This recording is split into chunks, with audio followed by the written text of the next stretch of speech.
오늘 중3들도 학교에 갔습니다.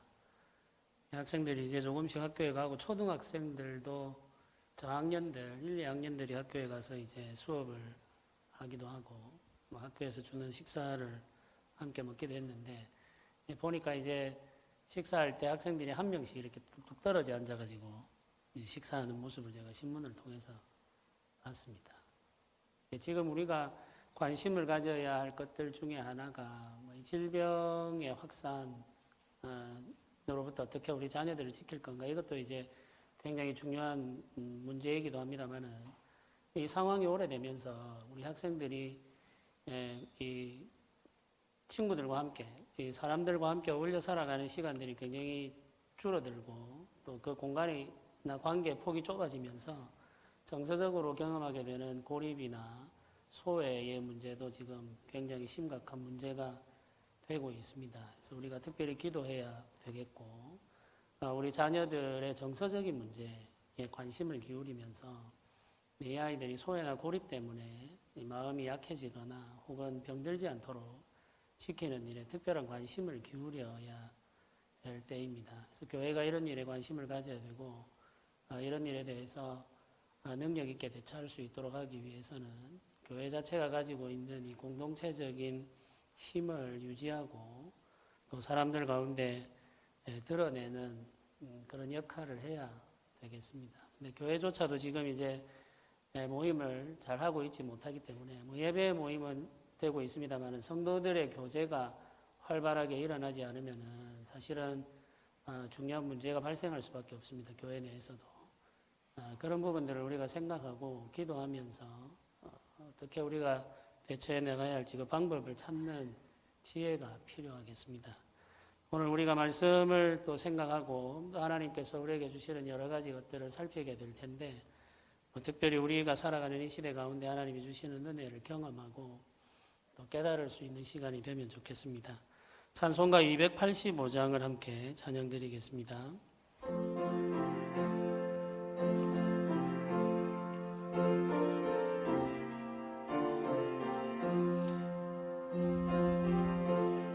받은 그날 참 기쁘고 복되도다. 이 기쁜 마음 못 이겨서 온 세상에 전하노라. 기쁜 날 주 나의 죄 다 씻은 날 늘 깨어서 기도하고 늘 기쁘게 살아가리. 기쁜 날 주 나의 죄 다 씻은 날 이 좋은 날 내 천한 몸 새 사람이 되었으니 이 몸과 맘 다 바쳐서 영광의 주를 섬기리. 기쁜 날 주 나의 죄 다 씻은 날 늘 깨어서 기도하고 늘 기쁘게 살아가리. 기쁜 날 주 나의 죄 다 씻은 날 새 사람 된 그날부터 평안한 마음 늘 있어서 이 복된 말 전하는 일 나의 본분 삼았도다. 기쁜 날 주 나의 죄 다 씻은 날 늘 깨어서 기도하고 늘 기쁘게 살아가리. 기쁜 날 주 나의 죄 다 씻은 날. 아멘. 함께 기도드리겠습니다. 은혜로우신 하나님 아버지 감사합니다. 학교가 다시 문을 열고 자녀들이 학교에 가서 친구들과 함께 배우며 익히는 일을 다시 시작하고 있지만 부모들의 마음속에 있는 근심과 두려움이 완전히 사라지는 것은 아니라서 우리가 늘 기도하며 하나님을 의지할 수밖에 없습니다.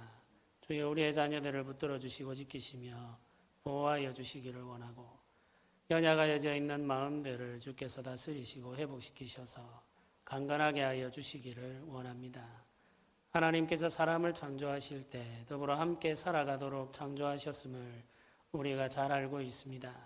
그래서 사람들은 고립과 소외를 오랫동안 견디는 힘이 없습니다.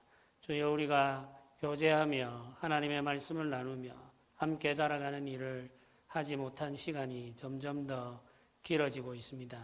언제까지 이런 삶을 살아가야 할지 알지 못한 채 조심하며 삼가하는 일에 집중하고 있습니다. 주께서 우리에게 은혜를 베풀어 주시어서 주의 크신 사랑을 허락하여 주시고 주의 능력으로 우리를 온전하게 하시고 이 땅을 고쳐주심으로 우리가 하나님을 모여 예배할 뿐만 아니라 우리가 함께 교제하며 주의 말씀 안에서 서로를 격려하는 삶도 살아갈 수 있도록 은혜 내려 주시기를 원합니다.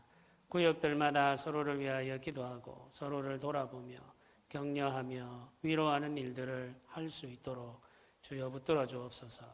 우리가 기도하고 또 전화로 서로를 돕지만 함께 모여 주의 은혜를 나누는 것만큼 능력 있는 것이 없음을 우리가 알고 있습니다.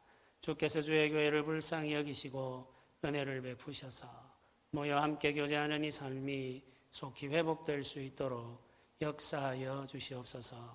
감사드립니다. 예수님의 이름으로 기도드립니다. 아멘.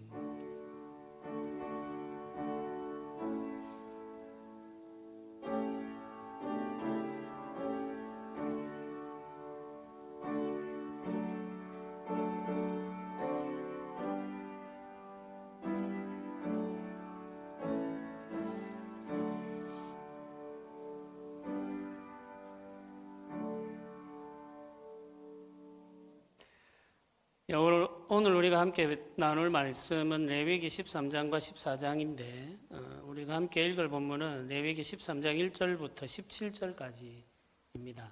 13장, 14장 전체를 우리 다 읽기에는 시간이 부족하고 해서 1절부터 17절까지만 우리가 함께 교도가도록 그렇게 하겠습니다. 레위기 13장 1절부터 17절까지입니다. 제가 먼저 한 절을 읽겠습니다. 여호와께서 모세와 아론에게 말씀하여 이르시되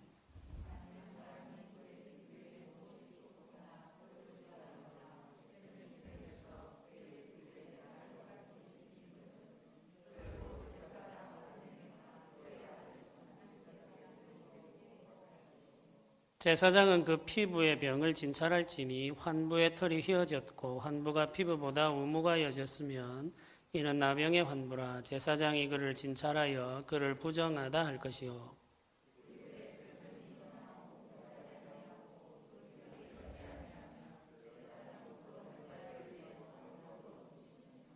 이래 만에 제사장이 그를 진찰할지니 그가 보기에 그 환부가 변하지 아니하고 병색이 피부에 퍼지지 아니하였으면 제사장이 그를 또 이래 동안 가두어 둘 것이며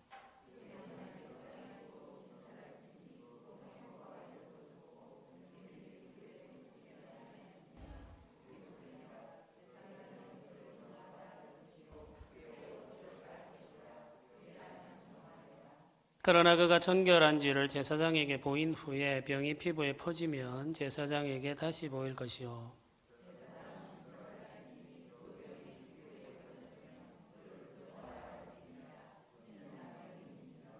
사람에게 나병이 들었거든 그를 제사장에게로 데려갈 것이요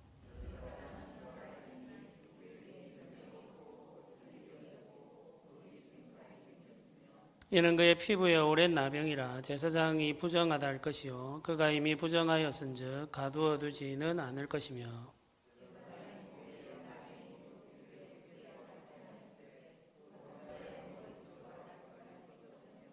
그가 진찰할 것이요 나병이 과연 그의 전신에 퍼졌으면 그 환자를 정하다 할지니 다 희어진 자인즉 정하거니와.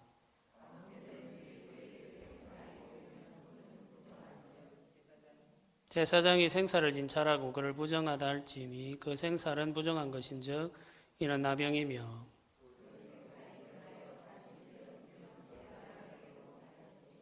제사장은 그를 진찰하여서 그 환부가 희어졌으면 환자를 정하다 할지니 그는 정하니라. 아멘. 레위기 전체가 27장으로 이렇게 이루어져 있습니다. 27개의 장으로 구성되어 있는데 1장에서 10장까지는 하나님께 나아가는 길인 제사와 제사장에 대해서 다룹니다. 이스라엘 백성들은 제사로 자신이 지은 죄를 속하고 하나님께 나아가게 되죠. 이제 그 내용을 먼저 설명을 해 주셨습니다. 이 제사는 죄를 속하는 방법이면서 동시에 하나님께 나아가는 길이죠. 이 길을 하나님께서 소개해 주셨습니다. 제사에 대해서 설명을 하신 이후에 11장부터 15장까지 정결함과 부정함에 대해서 말씀을 하십니다. 우리가 살펴볼 오늘 본문인 13장과 14장도 그 중에 한 부분이죠. 그래서 정결함과 부정함에 대해서 가르치는 내용에 포함되어 있습니다. 이 정결함과 부정함에 대한 가르침은 언약 백성들이 살아가는 일상적인 삶과 밀접하게 관련되어 있습니다. 이 5장에 걸쳐서 정결함과 부정함에 대해서 가르치고 난 이후에 16장에 다시 속죄일에 대해서 말씀하십니다. 이게 16장에 나와 있는 이 속죄일은 전반부에 이야기하신 그 제사와 관련되는 말씀이라고 할 수 있겠죠.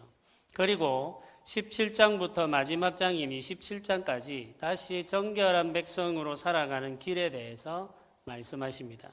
그러니까 이제 내용을 중심으로 우리가 살펴보면은 이 레위기 10장에 이어서 16장으로 연결되는 것이 자연스럽죠. 그리고 나서 11장과 15장, 11장부터 15장까지의 내용을 기록하고 이어서 바로 17장부터 27장까지 연결해서 기록하면은 사실 이 레위기의 기록이 굉장히 자연스럽게 흘러간다라고 할 수가 있겠습니다. 그런데 이 레위기는 의도적으로 구조를 조금 다르게 해놓았습니다. 1장부터 10장까지 제사와 제사장에 대해서 이야기를 한 이후에 정결함과 부정함에 대해서 설명을 하고 다시 속죄일에 대해서 이야기하므로 제사에 대한 언급을 반복하는 것이죠. 그리고 그 다음에 다시 정결한 백성의 삶에 대해서 쭉 설명을 함으로써 이게 이제 서로 이 날줄과 시줄이 연결되어서 하나의 천을 짜듯이 이렇게 서로 어긋나게 구조를 만들어 놓았습니다. 이게 레위기가 가지고 있는 구조인데 이런 구조를 통해서 하나님께서 우리에게 전해주려고 하시는 메시지가 있다, 그 주제가 있다는 사실을 우리가 기억해야 되겠습니다. 이 레위기는 하나님께 나아가는 길인 제사와 하나님께 나아가 제사를 드리는 백성들의 정결함을 함께 설명을 합니다. 근데 이것을 설명할 때 제사와 정결함 이렇게 나누어 번갈아 가면서 이야기를 하므로 제사와 정결함, 백성의 정결함이 서로 긴밀하게 연결되어 있다는 사실을 알려주고 계시는 것이죠. 그래서 이제 우리가 드리는 제사와 우리의 삶이 연결되어 있고 제사장의 정결함과 제사의 온전함이 연결되어 있고 제사장의 정결함과 회중의 정결함이 서로 연결되어 있다는 것이 이 레위기가 담고 있는 주제 중에 하나입니다. 그래서 우리가 드리는 예배와 우리가 살아가는 삶과 예배를 인도하는 사람의 정결함과 함께 예배하는 회중들의 정결함이 서로 밀접하게 연결되어 있으면서 서로를 이끌어가기도 하고 서로를 밀고 가기도 하는 이런 독특한 구조를 설명하는 거죠. 이거 우리가 살아가는 삶과 예배가 아주 깊이 연결되어서 이루어지고 있다는 사실을 기억하면서 이 레위기의 말씀을 살펴 읽어 가야 되겠습니다. 이 레위기가 강조하는 정결한 삶은 회중들이 살아가는 삶 전체의 영역을 다 포함하고 있습니다. 우리가 살아가는 삶의 어떤 부분도 정결해야 한다라고 하는 이 의무로부터 제외되는 것이 없다는 이야기죠. 모든 삶의 상황들이 다 이 정결함 안에 들어가 있습니다. 개인적인 삶과 공동체적인 삶, 개인적인 삶도 정결해야 되고 공동체적인 삶도 정결해야 되는 거죠. 가정에서부터 사회적인 관계까지 이 정결함은 다 포함을 합니다. 그래서 우리가 가정에서도 정결해야 되고 우리가 사회적인 관계 속에서도 정결함을 추구해야 된다는 거죠. 그래서 레위기를 읽을 때 우리가 주의해야 하는 것은 레위기가 강조하는 이 외적인 것들, 이 정결함에 대한 설명들이 다 이제 우리의 외적인 삶들과 관련되어 있는데 이 외적인 것들은 모두 우리의 내면적인 삶의 상태를 목적으로 한다는 사실도 기억해야 되겠습니다. 우리의 삶의 겉으로 드러나 있는 양식들을 하나님께서 설명하시면서 정결함을 요구하시는데 그 목적은 우리의 내면의 삶에 대한 것이라는 거죠. 그래서 우리의 내면의 삶의 상태를 살피면서 이 하나님의 말씀의 가르침을 중요하게 생각하고 묵상하는 필요가 있겠습니다. 오늘 우리가 살펴볼 본문은 이렇게 시작합니다. 여호와께서 모세와 아론에게 말씀하여 이르시되 만일 사람이 그의 피부에 무엇이 돋거나 뾰루지가 나거나 색점이 생겨서 그의 피부에 나병 같은 것이 생기거든 그를 곧 제사장 아론에게나 그의 아들 중 한 제사장에게로 데리고 갈 것이요 제사장은 그 피부의 병을 진찰할지니 환부의 털이 휘어졌고 환부가 피부보다 우무가여졌으면 이는 나병의 환부라 제사장이 그를 진찰하여 그를 부정하다 할 것이요 이렇게 기록하죠.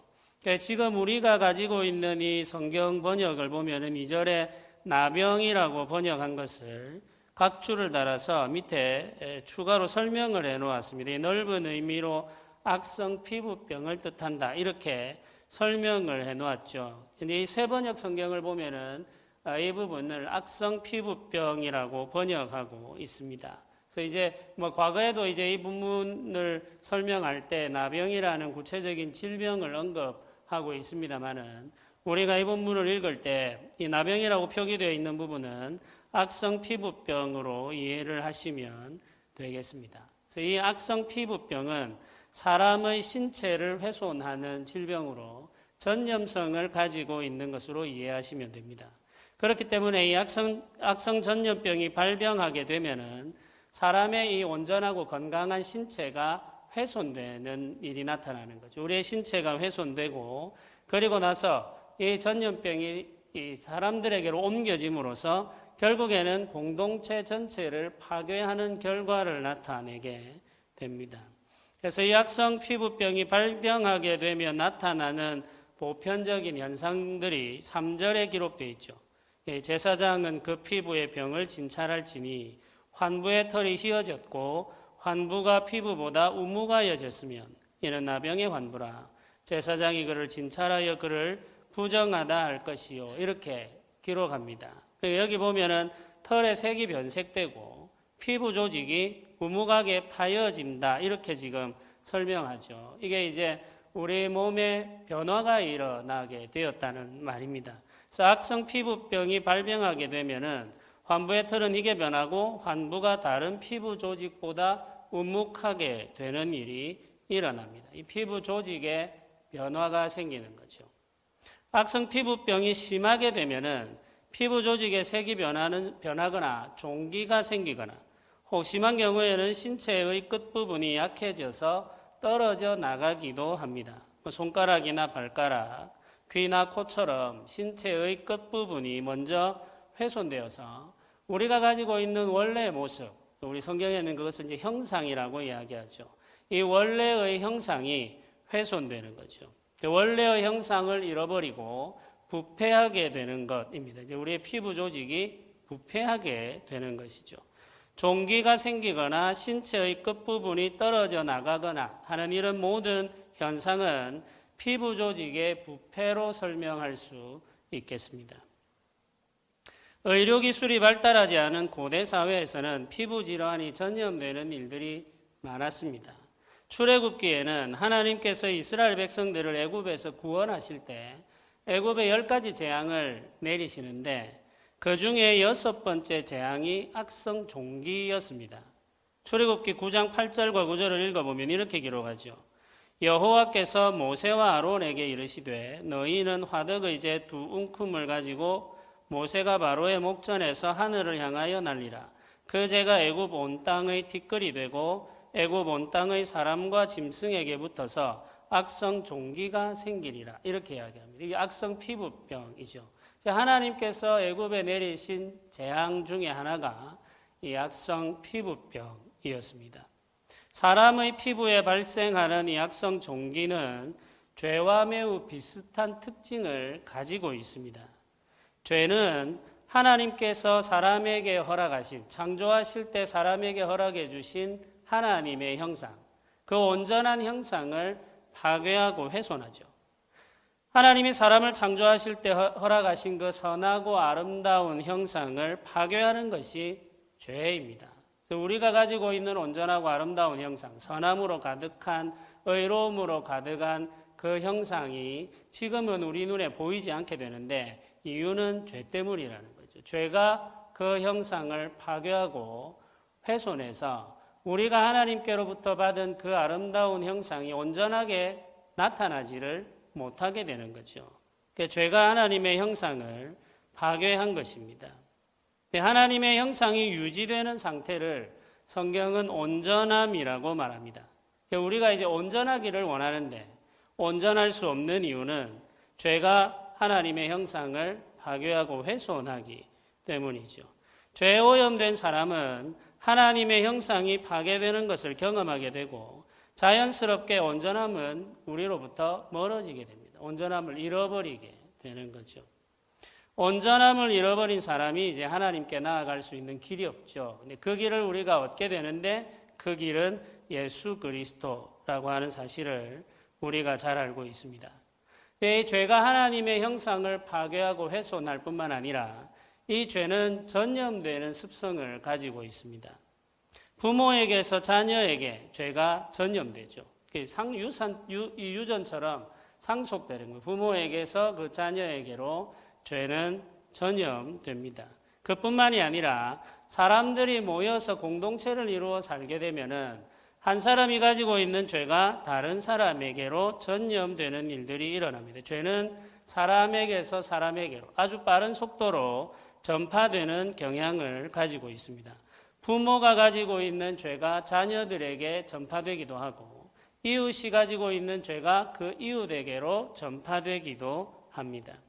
죄는 전염성이 매우 강하기 때문에 이 죄가 전염되는 것을 막을 방법이 별로 없습니다. 코로나 바이러스는 전염성이 굉장히 강하죠. 이게 감기 바이러스의 일종이라고 할 수 있는데 다른 독감이나 감기보다 훨씬 더 빠르게 전염되기 때문에 지금 문제가 되고 있죠.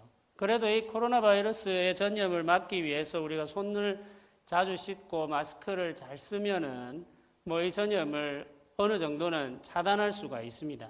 그런데 죄의 전염은 그런 방식으로 막을 수가 없다는 이야기죠. 우리가 사람들이 함께 모여 살게 되면은 죄 전염이 일어나게 되는데 이 죄의 전염을 막을 방법은 별로 없습니다. 우리가 손을 아무리 열심히 씻고 또 마스크를 아무리 열심히 쓰고 심지어는 우리가 눈을 가릴 수 있는 것을 가리고 산다고 하더라도 이 죄 전염을 막을 수가 없죠. 사람들이 모여 이루는 공동체를 보면 그 공동체가 공유하고 있는 악한 습관들이 있습니다. 그게 전염되고 있다는 이야기예요. 전염되면서 이 옆으로 사람들에게 전염될 뿐만 아니라 그게 이제 아래로 대를 이어가면서 계속해서 상속되는 것을 볼 때가 있죠. 어떤 특정한 죄가 전염되어서 사람들이 서로 그 죄를 공유하고 있는 것입니다. 술과 폭력이 문제가 되는 가정이 있는가 하면은 도박이나 중독이 문제가 되는 가정이 있습니다. 이런 것들이 특징적인 죄인데 이 죄가 부모에게서 자녀에게로 계속해서 전염되는 경우가 있죠. 교회도 이런 경향성이 나타나곤 합니다. 교회가 분열되어 다투는 습관을 가지고 있는 교회들이 있습니다. 이런 일들을 계속해서 반복합니다. 이게 문제라는 사실을 모든 사람들이 알고 있는데도 불구하고 그 문제를 잘 해결하지를 못해요. 그게 이제 좋지 않은 습관이라는 사실을 알면서도 똑같이 그 일을 하는 모습을 우리가 보게 되죠. 반복하기도 하고 함께 그 잘못을 공유하기도 합니다. 어떤 교회는 재정 문제나 성 문제 때문에 계속해서 어려움을 겪기도 합니다. 이런 죄가 전염되어서 사람들 가운데 공유되어 있는 것이죠. 특징적인 죄가 교회에 퍼져 있는 경우에 이 문제를 해결하는 것은 정말 어렵고 힘듭니다. 죄는 전염성이 강할 뿐만 아니라 전염이 되고 난 이후에는 치료가 매우 어렵다는 사실도 우리가 기억해야 되겠습니다. 지금 코로나 바이러스도 치료가 쉽지 않죠. 치료되는 경우들이 종종 있습니다만은 그럼에도 불구하고 아주 긴 시간 동안 이 질병과 싸워야 됩니다. 그렇기 때문에 이 전염이 되는 이 죄, 그리고 이제 치명적인 이 죄의 문제를 해결하려면은 초기 대응이 굉장히 중요하게 되는 거죠. 전염이 되기 전에 이 질병에 대해서 우리가 대처를 하지 않으면은 나중에는 문제를 해결하기가 어려운 상황에 놓이게 됩니다. 이 악성 피부병에 대한 진단을 제사장이 하도록 하나님께서 규정을 해 놓았습니다. 근데 이게 이제 질병이라는 사실을 우리가 알고 있는데 질병에 대한 진단은 의사가 해야 되는 것 아니겠습니까? 물론 고대 사회에 의술이 크게 발달하지 않았다고 하더라도 그 사회 속에도 의술을 다루는 사람들이 있었을 터인데 하나님께서는 지금 이 악성 피부병과 관련해서는 의사가 진단하는 것이 아니라 제사장이 진단하게 하셨습니다. 그 이유가 뭘까를 생각을 해봐야 되는데 이 악성 피부병을 제사장이 진단하도록 하신 것은 지금 하나님께서 말씀하려고 하시는 것이 단순히 피부 질환이 아니라는 사실을 우리에게 설명해 주는 거죠. 지금 하나님께서 우리에게 말씀하고자 하시는 본질, 그 내용이 여기에 담겨 있는 본래의 의도는 단순한 피부 질환에 대한 이야기를 하려고 하시는 것이 아니라 이 악성 피부 질병과 아주 흡사한 죄에 대한 이야기를 하려고 하신다는 사실을 우리가 깨달아야 됩니다. 하나님은 지금 단순한 피부병에 대해서 말씀하려고 하시는 것이 아니고 이 피부병에 대해서 죄에 대한 이야기를 그 백성들에게 하고자 하시는 거죠. 그래서 이 질병의 문제를 제사장이 진단하도록 그렇게 규정해 놓으셨습니다. 제사장이 악성 피부병이라는 사실을 확인하게 되면은 그 다음에는 신속하게 이제 조치를 취해야 됩니다. 그럼 어떤 조치를 취하게 되는가? 13장 45절과 46절에 기록되어 있습니다. 이 제사장이 이 사람이 지금 악성 피부병에 감염되었다라는 것을 이런저런 절차를 통해서 우리 13장에 기록되어 있는 절차를 통해서 확인을 하고 확증을 하게 되면 그 이후에 어떤 조치가 내려지느냐가 13장 45절, 46절에 기록되어 있죠. 성경을 읽어보면 이렇습니다. 나병 환자는 옷을 찢고 머리를 풀며 윗입술을 가리고 외치기를 부정하다 부정하다 할 것이요 병 있는 날 동안은 늘 부정할 것이라. 그가 부정한 즉 혼자 살되 진영 밖에서 살지니라. 이렇게 기록합니다. 여기 지금 보면은 이 사람이 이 제사장이 악성 피부병에 감염되었다라는 것을 확증하게 되면 이 사람이 스스로 부정하게 된 사람이라는 것을 인정해야 되고 옷을 찢고 머리를 풀고 자신을 부정하다고 말하는 그 외적인 행동을 하도록 지금 요구하고 있습니다. 이것은 옷을 찢고 머리를 풀고 부정하다라고 말하는 이 행위는 범죄한 자가 회개하는 모습과 똑같습니다. 이 회개하는 모습을 한 채 자신을 부정하다고 외치면서 이 질병이 다 나을 때까지 진영 밖에 나아가서 격리된 채 살아야 됩니다. 진영 밖에 나아가서 격리된 채 살아야 되는 거죠. 이게 이제 죄에 대한 조치라고 생각을 하시면 되겠습니다. 구원받은 언약 백성들은 정결함을 추구하며 살아야 됩니다. 부정하게 된 사람을 격리시키는 것은 정결함을 추구하는 가장 효과적인 방법이죠. 이 죄의 전염을 막기 위해서 취할 수 있는 첫 번째 행동이 뭐냐면은 이미 죄에 오염된 사람을 격리시키는 것입니다. 죄에 오염된 사람을 격리시키는 거죠. 그렇게 하는 것이 첫 번째 조치이라고 말씀하고 계십니다. 죄의 습관을 가지고 있는 사람을 용납하게 되면은 금방 이 죄가 전염된다는 사실을 경고하고 계시는 거죠. 죄의 습관을 가지고 있는 사람을 방치하게 되면은 이 죄의 습관은 전염되게 되고, 그러면 공동체 전체가 이 죄로 인하여 훼손되는 결과가 나타나게 됩니다. 죄가 여러 사람에게 전염되면 교회는 정결함을 유지할 수 없을 뿐만 아니라 다시 정결하게 되기 위한 노력을 하는 것조차 어렵게 됩니다. 이게 굉장히 중요한 문제죠. 죄가 한 사람에게로부터 시작되었습니다. 근데 그 죄가 방치되었습니다. 그래서 이제 이 죄가 사람들에게로 전염되었습니다. 전염된 사람들의 숫자가 많아지게 되면은 나중에는 교회가 이 죄로부터 정결하게 되려고 하는 노력을 하는 것조차 어려워진다는 이야기.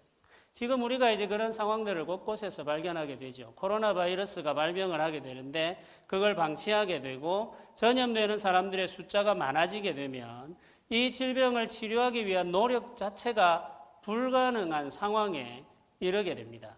의료시설이 붕괴되는 거죠. 그러면은 이 사람들을 치료하려고 하는 시도조차 할 수 없는 상태가 되는 거죠. 그렇게 되지 않도록 하기 위해서는 질병이 발견되었을 초기에 격리하는 것이 굉장히 중요하다는 사실을 우리가 알게 되죠. 죄도 마찬가지입니다. 죄가 발병하고 죄가 드러나면 그 죄를 격리하지 않으면 죄는 금방 전염되게 되고, 많은 사람들이 그 죄를 공유하게 되면은 이후에는 교회가 이 죄의 문제를 다룰 수조차 없는 상황에 놓이게 됩니다. 한국 교회가 이런 상황에 놓여 있다고 이야기할 수 있겠죠. 이런저런 죄에 대해서 굉장히 무기력한 모습을 보이는 경우가 많습니다. 그런 경우들을 우리가 지금 보고 있는데, 교회가 가지고 있는 책임이 여러 가지가 있습니다만 그 중에 가장 중요한 것 한 가지를 말하자면은 죄의 확산을 막아야 되는 책임입니다. 죄의 확산을 막아야 할 책임이 교회에 있습니다. 마태복음 18장 15절부터 20절까지의 말씀을 보면 이런 말씀이 기록되어 있습니다. 예수님께서 알려주신 말씀인데 그 내용을 읽어보면 이렇습니다. 내 형제가 죄를 범하거든 가서 너와 그 사람과만 상대하여 권고하라. 만일 들으면 내가 내 형제를 얻은 것이요, 만일 듣지 않거든 한두 사람을 데리고 가서 두세 증인의 입으로 말마다 확증하게 하라. 만일 그들의 말도 듣지 않거든 교회의 말하고 교회의 말도 듣지 않거든 이방인과 세리와 같이 여기라. 진실로 너희에게 이르노니 무엇이든지 너희가 땅에서 매면 하늘에서도 매일 것이요, 무엇이든지 땅에서 풀면 하늘에서도 풀리리라. 진실로 다시 너희에게 이르노니 너희 중에 두 사람이 땅에서 합심하여 무엇이든지 구하면 하늘에 계신 내 아버지께서 그들을 위하여 이루게 하시리라. 두세 사람이 내 이름으로 모인 곳에는 나도 그들 중에 있느니라. 이렇게 말씀하셨습니다. 이게 지금 마태복음 18장에 기록되어 있는 말씀입니다. 두세 사람, 너희 중에 두 사람이 땅에서 합심하여 무엇이든지 구하면 하늘에 계신 내 아버지께서 그들을 위하여 이루실 것이다. 이렇게 약속하죠. 그러니까 교회가 땅에서 풀면 하늘에서도 풀리고 교회가 땅에서 매면 하늘에서도 매일 것이다. 이런 표현도 나옵니다. 그러니까 이게 다 무엇과 관련되어 있느냐 하면 죄와 관련되어 있습니다.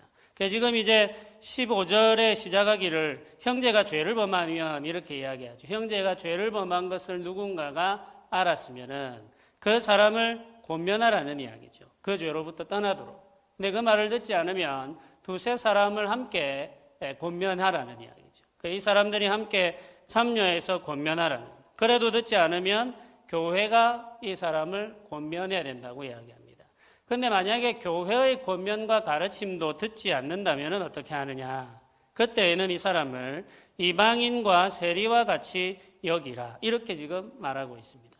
그러면서 땅에서 매면 하늘에서도 매이고 땅에서 풀면 하늘에서도 풀린다. 이렇게 말씀하시니 교회가 이제 매고 푸는 권세를 가지고 있다는 이야기입니다. 이 매고 푸는 권세는 무엇과 관련된 것인가? 죄와 관련된 것입니다. 죄를 용서하는 권세도 교회에 주어져 있고 죄를 용서하지 아니하고 그 사람이 그 죄의 결과를 다 짊어지게 하는 것도 교회가 가지고 있는 권세라는 이야기죠. 교회가 사람에게 회개의 복음을 전해서 이 사람이 듣고 회개하면은 그 사람이 구원을 받게 되지만, 교회가 그 회개의 복음을 전하고 권면하였음에도 불구하고 죄에서 떠나지 않을 경우에는 그 사람이 그 죄에 대한 책임을 다지도록 하는 권세가 교회에 있다는 이야기입니다. 교회가 가지고 있는 권세가 있는데, 그 권세는 죄를 해결하는 권세, 죄의 문제를 처리하고 이 죄의 문제를 해결하는 권세가 교회에 주어져 있습니다. 그 권세를 교회가 사용해야 된단 말이죠. 근데 이 권세를 사용할 때 이 말씀 속에서도 이미 언급하고 있듯이 모든 사람들이 교회의 권면과 가르침을 받아서 자신이 죄인됨을 인정하고 죄로부터 떠나는 것은 아니라는 가정이 이 속에 포함되어 있습니다. 그런 경우에는 어떻게 하느냐? 이 사람들을 죄인과 세리처럼, 이방인과 세리처럼 여겨야 된다, 이렇게 말씀하시는 거죠. 이방인과 세리처럼 여기라는 말은 이 레위기의 표현을 빌려서 말하면은 진영 밖에 나아가 홀로 살게 격리해야 된다, 이 말입니다. 진영 밖에 나아가 홀로 살도록 격리한다는 말은 우리 시대의 표현을 빌리면 출교를 의미하는 거죠. 성도의 교제의 그 영역에서 추방당하는 것을 의미합니다. 이건 굉장히 심각한 처벌이죠. 교회가 죄에 대해서 내릴 수 있는 가장 큰 처벌은 교제로부터 제외시키는 것입니다. 성도의 교제로부터 완전히 제외시키는 거죠. 성찬에 참여할 수 없도록 하고 예배에 참여할 수 없도록 하고, 그래서 이 사람을 하나님의 백성의 회원 중에 한 사람으로 여기지 않는 것, 그게 지금 이제 마지막 조치인데, 구약 레위기에서는 이 사람을 진영 밖에 살게 하는 것이라고 표현했고, 마태복음에서는 이방인과 세리와 같이 여겨야 된다, 이렇게 지금 표현하고 있는 것이죠. 그래서 교회가 죄에 대해서 단호하게 대처함으로 말미암아 교회 스스로 정결하게 되고, 또 죄의 유혹을 받은 사람들을 정결하게 해야 될 책임이 있다는 사실을 이렇게 알려주고 계시는 거죠. 그래서 이 13장부터 시작해서 14장까지의 내용을 보면은 먼저는 이제 우리 사람의 피부에 생긴 질병, 악성 피부병에 대해서 이야기를 하고, 그 다음에는 사람이 입는 의복, 옷에 생긴 곰팡이에 대해서 이야기를 합니다. 그리고 나서는 사람이 사는 집에 생긴 곰팡이에 대해서 이야기를 하죠. 그리고 이런 것들로부터 정결하게 되어야 한다는 사실을 알려주시는 내용이 13장과 14장입니다. 사람의 피부, 그리고 사람이 입는 옷, 그리고 사람이 사는 집은 모두 다 사람을 싸고 있는 겉모습이라고 할 수 있겠습니다. 그래서 겉으로 드러나 있는 우리의 모습이 하나님이 창조하신 모습 그대로 온전하게 유지되어야 할 것에 대해서 가르쳐주고 계시는 거죠. 하나님께서 처음 우리에게 주신 이 형상, 이 형상이 그대로 유지되고 온전하게 관리되는 것이 정결함입니다. 그런데 이 형태가 변하거나 부패하게 되는 것은 부정한 것이죠. 곰팡이가 생긴다는 말은 부패하게 된다는 말이고, 곰팡이가 생긴다는 말은 이 본질의 변화가 생긴다는 말입니다. 이 형질의 변화가 생긴다는 말이죠. 그것은 부정함입니다. 근데 지금 여기 모두 다 우리 피부, 우리 의복, 우리가 사는 집, 이렇게 함으로써 우리를 둘러싸고 있는 겉모습에 대해서, 외형에 대해서 이야기하고 있습니다만은, 하나님께서 이야기하고자 하시는 것은 그 속에 들어있는 우리의 마음이죠. 우리 안에 있는 하나님의 형상에 대한 것입니다. 우리의 외모가 처음 하나님이 창조하여 주신 그 모습 그대로 유지되어져야 할 뿐만 아니라, 온전히 우리 안에 주신 그 하나님의 형상이 하나님이 처음 우리에게 부여해 주신 형상 그대로 유지되어야 됩니다. 그게 온전함입니다. 하나님의 형상, 선하고 아름다운 것, 의롭고 진실한 것, 많은 사람과 더불어 평화를 누리는 그 온전함이 우리에게 유지되고 나타날 때 하나님 앞에 나아갈 수 있는 정결한 상태가 되는 것이죠. 근데 죄에 의해서 우리가 그 형상을 잃어버리고 온전하지 못하게 되는 것, 거짓으로 인하여서, 악으로 인하여서, 미워하고 시기하는 마음과 다투는 습관으로 인하여서 우리의 형상이 훼손되게 되면은 우리는 부정하게 되는 것이고, 부정하게 된 상태로는 하나님 앞에 나아가서 하나님을 기쁘게 할 수 없죠. 그래서 예배하는 자리에 나아갈 수 없게 되는 것입니다.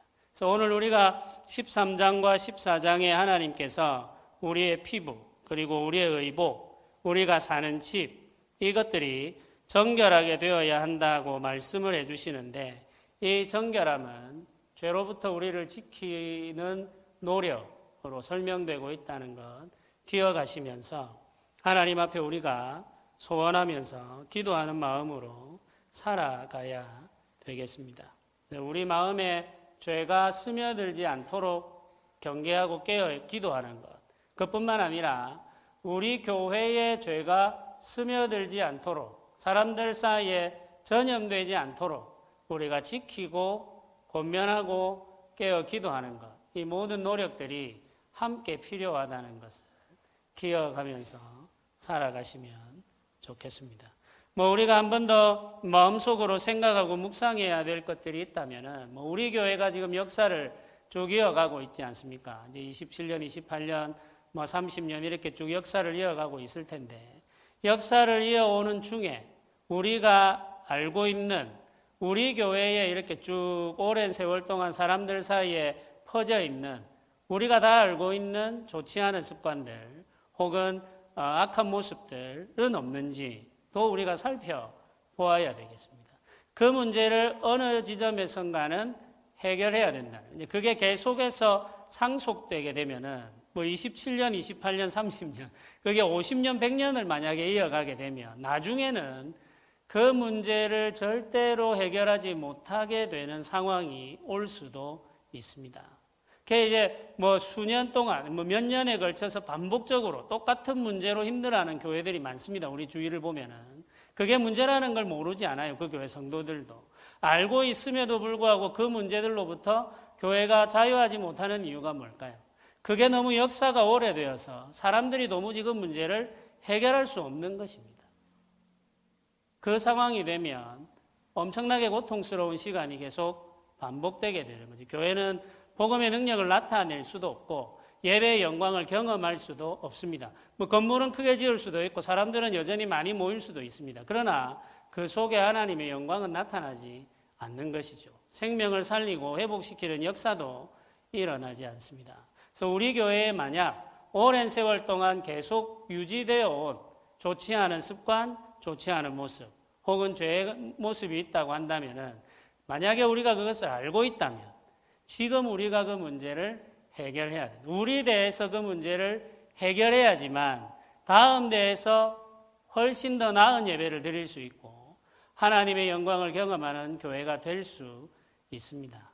그 사실을 기억하시면서 오늘 우리가 한번 간절한 마음과 소원하는 마음을 가지고 기도하며 나아가도록 합시다.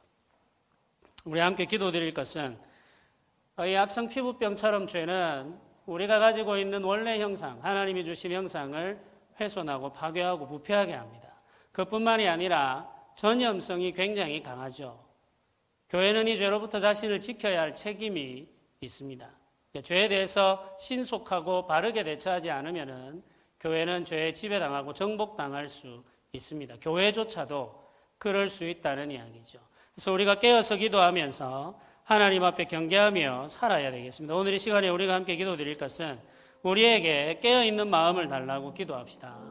죄에 대해서 우리가 신속하고 단호하게 대처할 수 있는 마음을 달라고 기도합시다. 이 땅에 많은 교회들이 이미 공개되어 있는 죄를 처리하지 못해서 깊은 병이 들어있는 경우가 많습니다. 우리 교회 하나님께서 은혜를 베풀어 주시고 능력을 주셔서 죄를 해결하고 죄의 문제를 처리하는 능력을 가지고 살아갈 수 있게 해달라고 기도하고, 무엇보다도 우리 교회가 오랜 세월 동안 유지해온 악한 모습, 우리가 알고 있는 그 죄의 습성들과 태도가 있다면은 우리 세대에 지금 이때에 이 문제를 해결하고 하나님 앞에 새롭게 되기 위해서 은혜를 구하는 그런 시간을 허락해 달라고 기도해야 되겠습니다. 이 소원을 가지고 우리가 같이 한번 간절하게 기도하며 나아가도록 하겠습니다. 기도드리겠습니다. 아버지, 주님 하나님 아버지 도와주옵소서. 아버지 하나님이 역사하여 주시옵소서. 아버지 하나님 은혜를 내려 주시옵소서. 우리를 붙들어 주옵소서. 우리를 주장하여 주시옵소서. 하나님 아버지, 우리가 죄에 쉽게 지배당하며 죄에 쉽게 정복당하는 자들임을 고백하며 우리가 부정한 자로서 이 땅을 살아가며 하나님을 예배하는 자가 되기를 원하고 있음을 고백하며 주님 하나님 아버지, 우리를 불쌍히 여겨 주시옵소서. 주의 교회를 불쌍히 여겨 주시옵소서. 우리가 오랜 시간 동안 우리가 가지고 있었던 악한 모습들, 거짓된 모습들이 있다면 주여 이제는 그것을 벗어버리게 하여 주시기를 원합니다. 죄와 싸우게 하여 주옵소서. 죄를 벗어버리게 하여 주옵소서. 죄를 싸워 이기게 하여 주시기를 원합니다. 우리가 정결하기를 원합니다. 우리가 정결하게 되어서 주를 예배하기를 원합니다. 아버지 하나님, 우리가 온전하게 되기를 원합니다. 주님 하나님 아버지, 도와주옵소서. 주님 하나님 아버지, 우리들에게 은혜를 내려 주시옵소서. 아버지 역사하여 주시옵소서. 아버지 주장하여 주시옵소서. 아버지 일하여 주시옵소서. 주님 하나님 아버지께서 도우시기를 원합니다. 주님 하나님 아버지께서 은혜 베풀어 주시기를 원합니다. 이제 우리가 죄로부터 자유하기를 원합니다. 이제 우리가 죄를 벗어버리기를 원하며 우리가 새롭게 되기를 원합니다. 주의 은혜를 갈망하며 주의 은혜를 기다리오니 주여 우리들 가운데 임하여 주시고 우리들 가운데 찾아와 주시옵소서. 아버지 은혜 내려 주옵소서. 아버지 은혜 내려 주옵소서. 아버지 역사하여 주시옵소서. 주님 하나님 아버지여 붙들어 주옵소서. 주님 하나님 아버지여 붙들어 주시옵소서. 주님 하나님 아버지여 붙들어 주시옵소서. 아버지 하나님께서 도우시고 역사하여 주시기를 원합니다. 주님 은혜를 내려 주시옵소서. 우리 한 가지 더 기도합시다. 우리 교회 연약한 성도들을 위해서 우리 시간에 한번 소원하면서 기도하면 좋겠습니다. 우리가 가지고 있는 연약함 때문에 죄의 유혹에 쉽게 흔들리고 오래된 습관들을 벗어버리지 못하는 성도들이 있습니다. 하나님께서 이 성도들에게 진리의 말씀과 성령을 부어주시고 충만하게 하셔서 하나님이 기뻐하시는 삶을 살게 하시고 온전한 형상을 회복하게 하시고 정결함으로 주를 예배하게 하시기를 소원하며 우리가 기도합시다. 질병 가운데 고통하고 있는 성도들을 위해서도 기도하시고 그 마음의 상처들 때문에 아파하는 성도들을 위해서도 기도해 주시면 좋겠습니다. 우리 연약한 성도들 위해서 생각하면서 우리 시간에 한 번 더 간절하게 기도하며 나아가도록 하겠습니다. 기도드리겠습니다. 주님 하나님 아버지, 도와주옵소서. 아버지 하나님, 우리 성도들을 붙들어 주옵소서.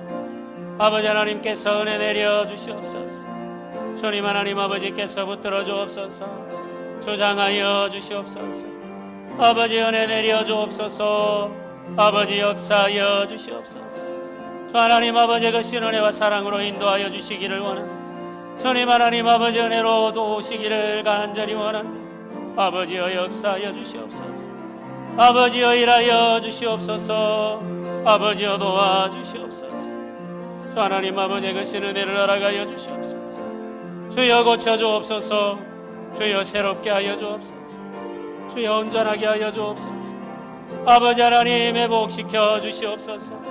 주님 하나님 아버지께서 도우시기를 원합니다. 주님 하나님 아버지께서 은혜 베풀어 주시기를 원합니다. 아버지 우리를 죄로부터 자유하게 하시고 질병으로부터 구원하여 주시옵소서. 아버지 하나님 우리를 온전하게 하여 주옵소서. 주님 하나님 아버지 우리를 고쳐 주옵소서.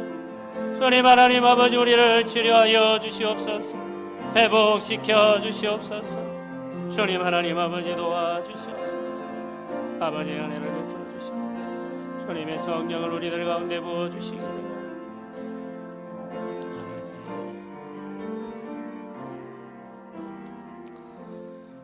아버지, 우리 마지막으로 한 가지만 더 기도합시다. 우리 마지막으로 한 가지 더 기도 드리실 것은 하나님의 성령을 우리에게 부어주시기를 기도합시다. 우리의 결심과 우리의 노력으로는 도무지 죄와 싸워서 이길 방법이 없습니다. 성령이 우리에게 임하지 않으면 우리는 조금도 우리 자신을 변화시킬 수 없습니다. 이 시간에 한번 은혜를 구하며 나아갑시다. 주의 성령으로 우리를 충만하게 하시고 주의 성령으로 우리를 인도하시며 주의 성령으로 우리를 도와주시옵소서. 주의 영으로 우리를 새롭게 하시고 주의 영으로 우리를 능력 있게 하여 주시옵소서. 우리 소원 가지고 우리 마지막으로 한 번 더 간절하게 자신을 위해서 하나님 앞에 기도하며 나아가도록 하겠습니다. 기도드리겠습니다. 주여 아버지, 저희 아버지 도와주옵소서. 저희 아버지 은혜를 내려 주시옵소서. 진리의 성령을 우리들 가운데 임하여 주옵소서. 진리의 영을 우리에게 부어 주옵소서. 진리의 영을 우리를 충만하게 하여 주옵소서.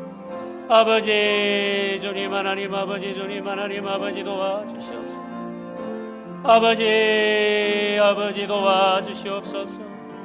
진리의 영으로 우리를 도와주옵소서. 진리의 영으로 우리를 충만하게 하여 주옵소서. 성령으로 임하여 주옵소서. 성령으로 우리를 인도하여 주옵소서. 아버지 도와주옵소서. 역사하여 주시옵소서. 주께서 우리 가운데 임하여 주시기를, 주님 하나님 아버지 우리를 변화시켜 주시기를 원합니다. 주님 하나님 아버지 우리를 변화시켜 주시기를 원합니다. 우리가 변화되기를 원합니다. 우리가 새롭게 되기를 원합니다. 아버지 도와주옵소서. 아버지 은혜를 내려 주옵소서. 주의 성령으로 임하여 주시옵소서. 주의 성령으로 임하여 주시옵소서. 주의 성령으로 임하여 주시옵소서. 아버지 도우소서. 아버지 역사하여 주시옵소서. 주님 하나님 아버지 은혜를 베풀어 주시옵소서. 아버지 역사하여 주시옵소서. 주님 하나님 아버지 도우소서. 주님 하나님 아버지 도와주시옵소서. 아버지 주옵소서.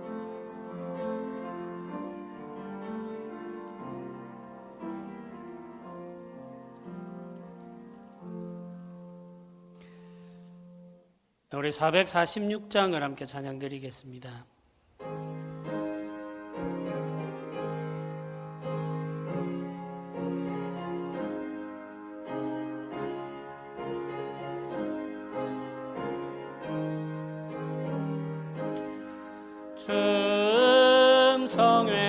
성회에는 큰 기쁨 없도다.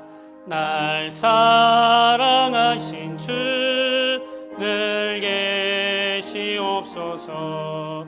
기쁘고 기쁘도다. 항상 기쁘도다. 나 주께 왔사오니 복 주옵소서.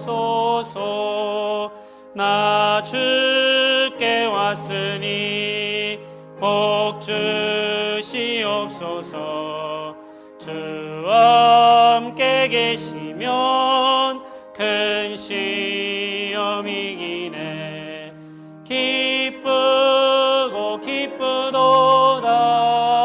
항상 기쁘도다. 나 주께 왔사오니 복 주옵소서.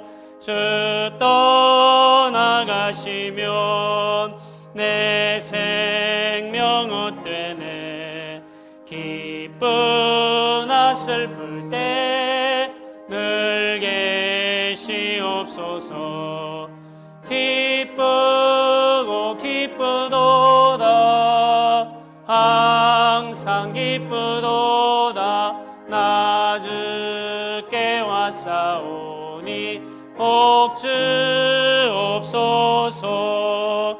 그 귀한 언약을 이루어 주시고 주 명령 따를 때 늘 계시옵소서. 기쁘고 기쁘도다. 항상 기쁘도다.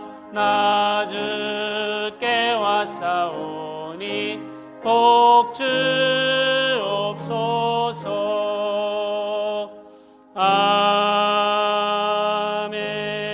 아멘. 기도드리겠습니다. 은혜로우신 하나님 아버지, 주의 성령과 말씀으로 우리를 붙드시고 죄로부터 우리를 지키고 보호하여 주시고 죄의 구애를 죄로부터 자유하게 하시기를 간절히 소원합니다. 성령으로 죄의 교회를 능력 있게 하셔서 죄의 문제를 해결하는 일에 부정하거나 어리석지 않도록 하나님의 은혜로 충만하게 하여 주시옵소서. 예수님의 이름으로 기도드립니다. 아멘. 지금은 우리 주 예수 그리스도의 은혜와 하나님의 크신 사랑과 성령의 교통하심이 죄로부터 자유하기를 소원하는 주 백성들의 머리 위에 지금부터 영원토록 함께 있을지어다. 아멘.